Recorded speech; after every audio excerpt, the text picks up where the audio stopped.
Hello, good afternoon students. Now हम again दोबारा से एक नए टॉपिक के ऊपर डिस्कस करेंगे। संशोधित राष्ट्रीय शिक्षा नीति 1992। संशोधित राष्ट्रीय शिक्षा नीति 1992, इसका हम सबसे पहले सामान्य परिचय पढ़ेंगे। तो चलिए स्टार्ट करते हैं। राष्ट्रीय शिक्षा नीति 1986 में यह घोषणा की गई थी कि प्रत्येक 5 वर्ष बाद इस नीति का दोबारा से इसके ऊपर संशोधन होगा। ठीक है। राष्ट्रीय शिक्षा नीति 1986 अपने आप में महत्वपूर्ण तथा शिक्षा के सभी पक्षों की समुचित व्यवस्था प्रस्तुत करने वाली एक शिक्षा नीति थी। इस शिक्षा नीति में यह भी स्पष्ट किया गया था कि प्रत्येक 5 वर्ष के उपरांत नियमित रूप से शिक्षा नीति की समीक्षा होनी चाहिए।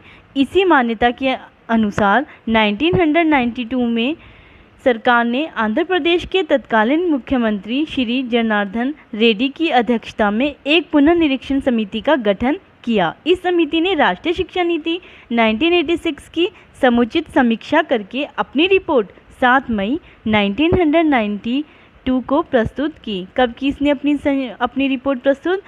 7 मई 1992 को। मीन्स राष्ट्रीय शिक्षा नीति जो 1986 में बनाई गई थी उसको संशोधित, उसके ऊपर समीक्षा करने के बाद 5 वर्ष के बाद जब उसके ऊपर समीक्षा हुई तो दोबारा से रिपोर्ट कब बनी? 7 मई 1992। इस रिपोर्ट में कुछ अन्य सुझावों को सम्मिलित करके एक कार्यान्वयन कार्यक्रम तैयार किया गया है, जिसे संशोधित कार्यान्वयन कार्यक्रम 1992 के रूप में जाना जाता है।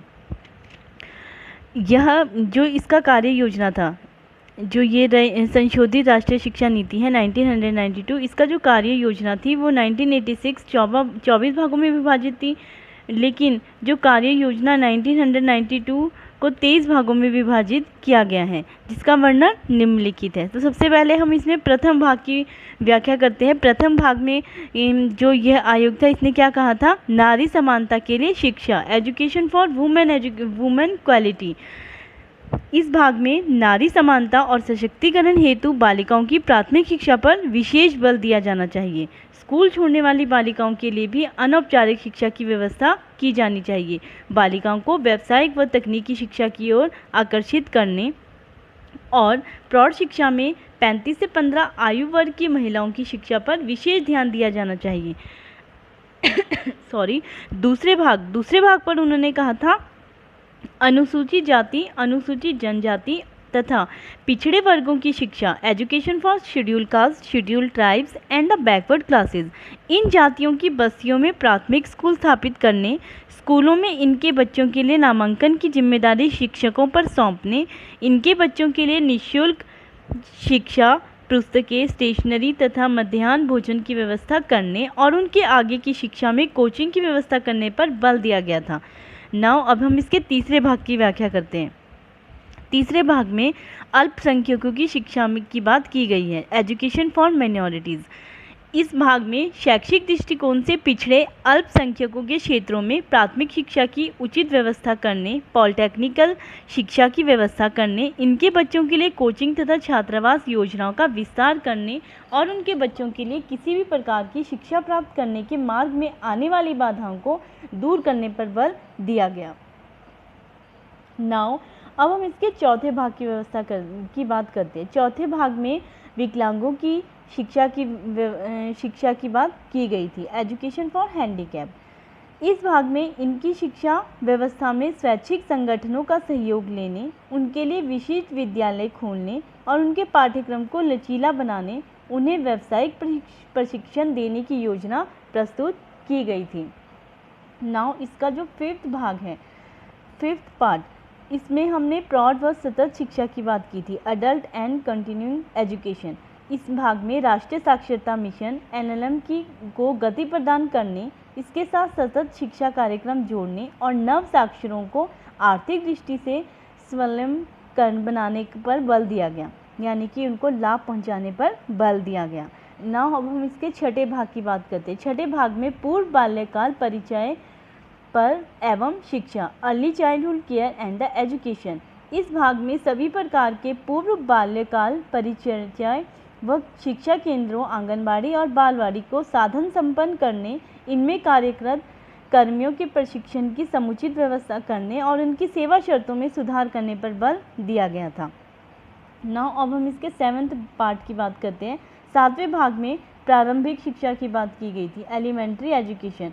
एलिमेंट्री एजुकेशन में कार्य योजना 1986 को थोड़ा विस्तार दिया गया। कार्य योजना 1986 में ब्लैक बोर्ड योजना केवल प्राथमिक स्कूलों तक सीमित थी। जो 1986 की राष्ट्रीय शिक्षा नीति बनी थी उसमें सिर्फ प्राथमिक स्कूलों में ब्लैक बोर्ड योजना को जोड़ा गया था, लेकिन 1992 में इसकी सीमा में उच्च प्राथमिक विद्यालयों को भी लाया गया। कार्य योजना 1986 में 300 जनसंख्या वाले क्षेत्र में एक प्राथमिक स्कूल स्थापित करने की योजना बनाई गई थी। कार्य योजना 1992 में, लेकिन जो संशोधित राष्ट्रीय शिक्षा नीति है इसमें 200 जनसंख्या कर दी गई। 300 की जगह कितनी जनसंख्या कर दी गई? 200 जनसंख्या। और कार्य योजना एक प्राथमिक स्कूल, कम से कम 2 कमरे 2 शिक्षकों की व्यवस्था की बात की गई थी 1986 में। बट 1992 की योजना में क्या बोला? कम से कम 3 कमरे और 3 शिक्षकों की व्यवस्था पर बल दिया गया था। अब हम इसके 8वें भाग की बात करते हैं। 8वें भाग में उन्होंने माध्यमिक शिक्षा की बात कही थी। माध्यमिक शिक्षा में कार्य योजना 1986 को थोड़ा विस्तार किया गया और इसमें सुधार किया गया। कार्य योजना 1986 में हम राष्ट्रीय शिक्षा नीति 1986 की बात करते हैं, उसमें माध्यमिक शिक्षा का क्षेत्र कक्षा 9 और 10 तक सीमित था। कार्य योजना 1992, लेकिन आज जो संशोधित नई राष्ट्रीय शिक्षा नीति बनी उसमें +2 कक्षा 11 और 12 को भी जोड़ दिया गया। कार्य योजना 1986 में केवल माध्यमिक शिक्षा के विस्तार और सुधार पर बल दिया गया था, लेकिन कार्य योजना 1992 में इसके साथ साथ उच्च माध्यमिक शिक्षा के विस्तार और सुधार पर भी बल दिया गया। नाउ अब हम इसके बात करते हैं 9वें भाग की, 9th पार्ट। इसमें हमने नवोदय विद्यालय की बात की थी। नवोदय विद्यालय में 1997 तक सभी शेष जिलों में नवोदय विद्यालय स्थापित करने, उनकी प्रवेश परीक्षा को विश्वसनीय बनाने, इनमें योग्य शिक्षकों की नियुक्ति सुनिश्चित करने, नवोदय विद्यालयों की जवाबदेही बढ़ाने और प्रवसन योजना के अंतर्गत जो भी छात्र राज्य से दूसरे राज्य में नहीं जा पाते उन्हें ग्रीष्मकालीन से दूसरे राज्यों का भ्रमण कराने की योजना प्रस्तुत की गई थी। अब हम बात करते हैं इसके 10वें भाग की, व्यावसायिक शिक्षा, वोकेशनल एजुकेशन। वोकेशनल एजुकेशन में वोकेशनल एजुकेशन और उसका निर्देशन करने हेतु व्यावसायिक शिक्षा संयुक्त परिषद के गठन करने, व्यावसायिक शिक्षा के पाठ्यक्रमों को मांग के अनुसार निर्मित करने और व्यावसायिक शिक्षा की गुणवत्ता बढ़ाने की बात की गई है। नाउ इसके हम 11वें भाग की बात करते हैं, हायर एजुकेशन। 11वें भाग में हायर एजुकेशन में उच्च शिक्षा में विस्तार हेतु राज्यों में शिक्षा परिषदें का गठन किया जाए, स्ववित्त पोषित संस्थाओं को मान्यता देने और खुली शिक्षा का विस्तार करने पर बल दिया जाए और उनमें गुणात्मक सुधार करने हेतु एकेडमिक स्टाफ कॉलेज योजना को चालू रखने और विश्वविद्यालय में ज्ञान विज्ञान शिक्षा, सूचना तकनीकी तथा शोध कार्यों को बढ़ावा देने पर बल दिया गया। नाउ अब इसके 12वें भाग की बात करते हैं, मुक्त शिक्षा, ओपन एजुकेशन। ओपन एजुकेशन में प्रत्येक राज्य में एक मुक्त विश्वविद्यालय स्थापित करने और ऐसे विश्वविद्यालयों को इंदिरा गांधी राष्ट्रीय मुक्त विश्वविद्यालय मीन्स इग्नू द्वारा तकनीकी सहायता देने और दूरस्थ शिक्षा परिषद द्वारा आर्थिक सहायता देने की योजना प्रस्तुत की जाए। नाउ इसका 13वां भाग, जो इसका 13वां भाग है, उपाधि की रोजगार से विलग्नता, delinking degree with jobs. Delinking with jobs में सरकारी क्षेत्रों में लिपिक तथा समवर्गीय स्थानों के लिए उपाधियों की आवश्यकता की समाप्ति पर बल देने और राष्ट्रीय मूल्यांकन संगठन द्वारा परीक्षण निर्माण तथा योग्यता निर्धारण की बात कही गई थी। नाउ अब हम इसके 14वें भाग की बात करें। 14वें भाग में ग्रामीण विश्वविद्यालय तथा संस्थान की बात की गई है, रूरल यूनिवर्सिटीज एंड इंस्टीट्यूशन। इसमें ग्रामीण शिक्षा का विस्तार करने के लिए केंद्रीय ग्रामीण संस्था परिषद का गठन करने और ग्रामीण शिक्षा पाठ्यक्रमों को चलाने के लिए सरकारी तथा गैर सरकारी संस्थानों को तकनीकी एवं आर्थिक सहायता देने की योजनाएं प्रस्तुत की गई। नाउ अब हम इसके 15वें भाग की बात करते हैं। 15वें भाग में तकनीकी एवं प्रबंधन शिक्षा की व्यवस्था की गई थी, टेक्निकल एंड मैनेजमेंट एजुकेशन। इसमें अखिल भारतीय तकनीकी शिक्षा परिषद ACCTE को सुदृढ़ करने, इस परिषद द्वारा तकनीकी शिक्षा हेतु मानक तैयार करने, भारतीय तकनीकी शिक्षा IITs और भारतीय प्रबंधन संस्था IIMS जैसे उच्च स्तरीय तकनीकी संस्थानों की गुणवत्ता बनाए रखने और प्रतिभा पलायन को रोकने के लिए बल दिया गया था। नाउ अब हम इसके 16वें भाग की चर्चा करते हैं। 16वें भाग में अनुसंधान एवं विकास की बात की गई थी, रिसर्च एंड डेवलपमेंट। इसमें अनुसंधान कार्यों को केवल उपाधि प्राप्त करने तक सीमित न रख के उसके उपयोगी अनुप्रयोग को महत्व देने और शोध संस्थानों में शोध सुविधाएं बढ़ाने पर बल दिया गया था।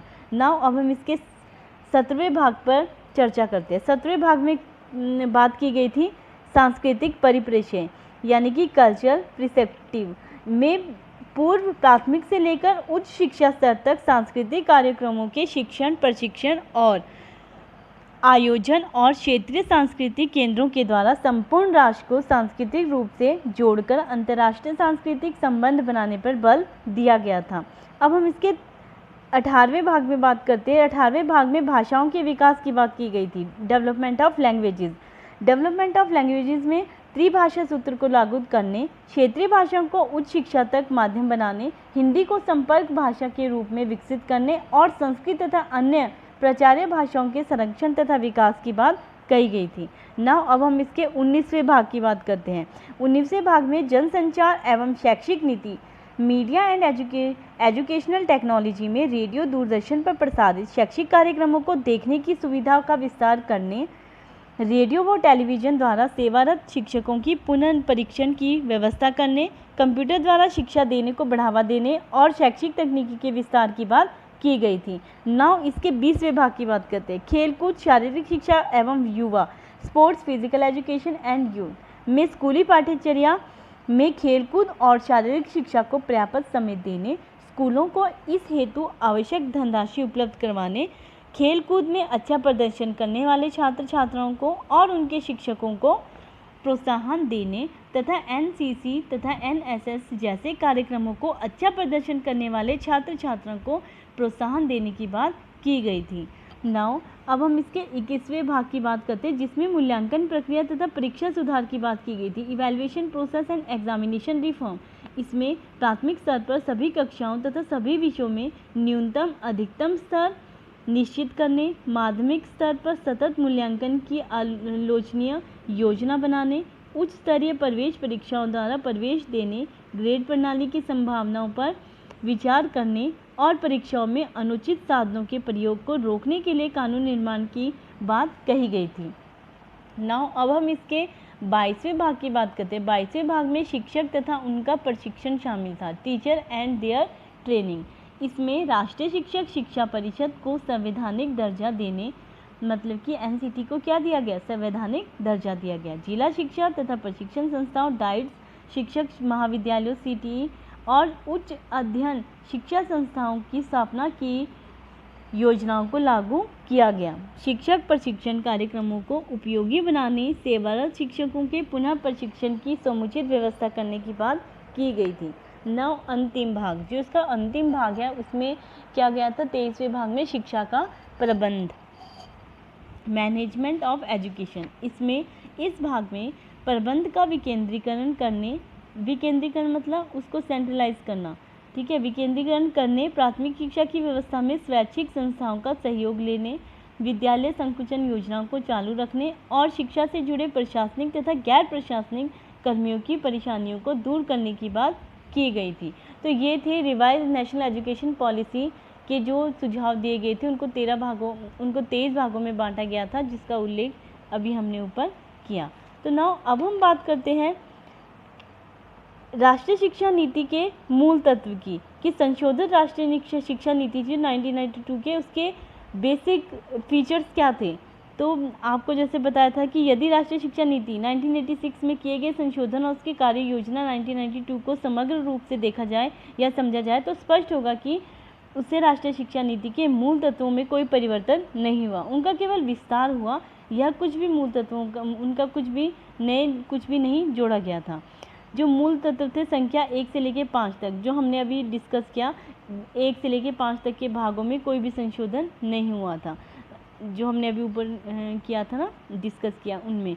उसके बाद जो हमारे भाग 6 से आगे के थे, ठीक है, उसमें हमने क्या किया था, अनिवार्य व निःशुल्क शिक्षा के लक्ष्यों को 1995 तक के स्थान पर 2000 के अंत तक प्राप्त करने की घोषणा की गई थी। उसके बाद अगर हम आगे देखते हैं तो पहला संशोधन तो यह हुआ कि +2 को स्कूली शिक्षा का अंग बनाया जाएगा। दूसरी संशोधन में यह किया गया था कि +2 पर बालिकाओं को अनुचित जातियों और अनुचित जनजातियों के बच्चों को वाणिज्य, विज्ञान और व्यावसायिक धारा में लाने के लिए विशेष प्रयत्न किए जाएंगे। उसके बाद एक संशोधन ये भी किया गया था कि विश्वविद्यालय और महाविद्यालयों की स्थापना केवल वहीं की जाएगी जहाँ बहुत अधिक आवश्यकता हो। फिर उसके बाद इसमें भी कोई संशोधन नहीं किया गया था कि राष्ट्रीय शिक्षा नीति 1986 में जो संशोधन 1992 में किए गए हैं उसके क्रियान्वयन के लिए जो कार्य योजना 1992 में बनाई गई है उसके राष्ट्रीय शिक्षा नीति 1986 के मूल तत्वों के विस्तार से भरी हुई है। तो अतः हम कह सकते हैं कि राष्ट्रीय शिक्षा नीति 1992 क्या है, मानना युक्ति संगत नहीं है, उसे संशोधन राष्ट्रीय शिक्षा नीति 1986 कहना ज़्यादा उचित होगा। धन्यवाद।